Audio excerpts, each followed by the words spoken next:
this is Electra. My read of the current political situation in the United States of America is as follows. We are currently living through a post-Reconstruction South where the Redeemers, as they were called, have taken over the federal government of the United States and remaking the whole country in their image. And how did that work in the 1870s, 80s, 90s, and 1900s? Well, you have to understand that after Reconstruction was more or less an utter failure, a group of Southern politicians that came to be called the Redeemers executed this redemption to bring the South back to what it would have been as if slavery never ended, except, so they brought back everything from the slavery days. They wrote laws into the state constitutions that effectively legalized slavery in just another name. And they were very successful at this. And everything that is being done on the federal level right now is straight out of the post-Reconstruction Redeemer period of the South. And I think like a lot, and like in terms of like modern workers, we are all what were the sharecroppers, and these sharecroppers essentially were perpetually in debt that got worse and worse over time. Cotton prices were very depressed during a lot of this period, but they had no choice but to grow this because it was explained for many reasons. But long story short, tobacco and cotton is what continued to be grown throughout the South. Probably because it was like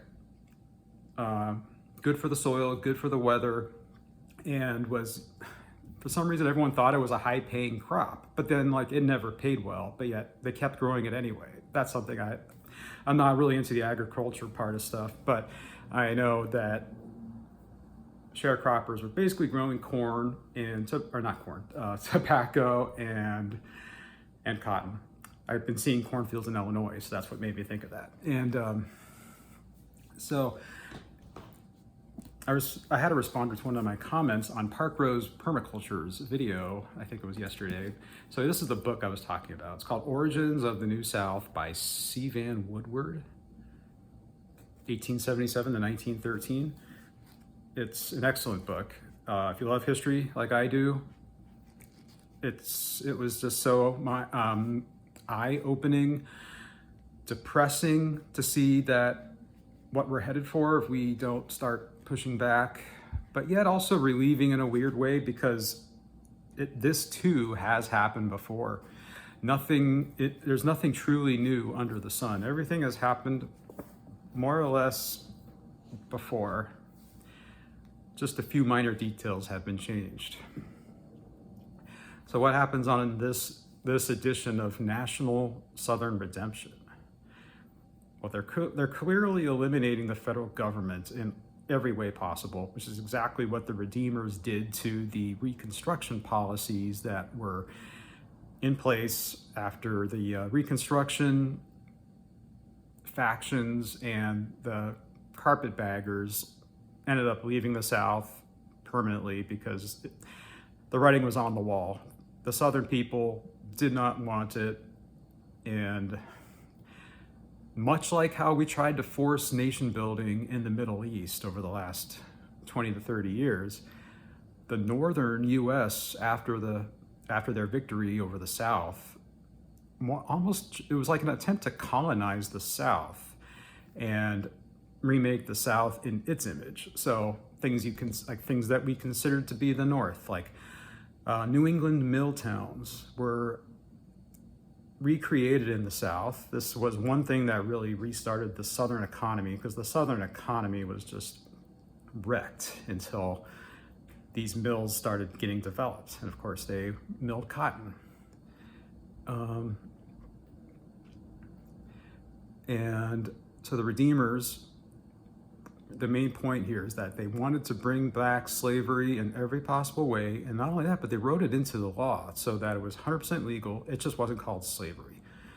And essentially, their economy remained totally depressed all the way until the New Deal in the 1930s. So a good economy is not at all what anyone wants in this current administration. They couldn't care less about the good economy because they know that a good economy actually empowers people because they have financial wealth and abundance and the self-confidence to actually live a life that could threaten them. So the redeemers in the South between 1877 and World War I, 1930s really, had no interest in growing the economy. The people that were in power were doing just fine. They didn't need to have a good economy to stay in power. And the only reason that changed is because FDR ended up redeveloping the South through the New Deal. And then World War II happened, and then the post-World War II boom, the Sun Belt became the hottest, no pun intended, region of the country economically. And now we're just living in that future version of that reality. We are living in the future of what the people in the 1940s, 50s, Southerners wanted in their future. We are living in their ultimate positive. They probably couldn't have dreamed how well things have gone for their region since 1945. So in a way, we're in a different situation now. The North is the one without the power. The North is the one that's economically depressed. The North is the one that's economically stagnant and increasingly backwards on the national scale. The region that doesn't have the wealth is the one that's going to fall behind. When people have wealth, they advance. People evolve with wealth. It's harder to evolve when you don't have wealth.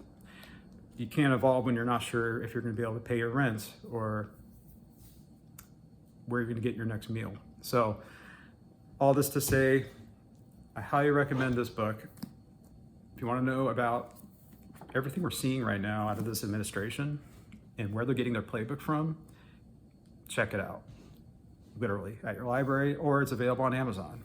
So let me know what you think of this. Do you think my read on our current political situation is right, wrong, awful, right on target?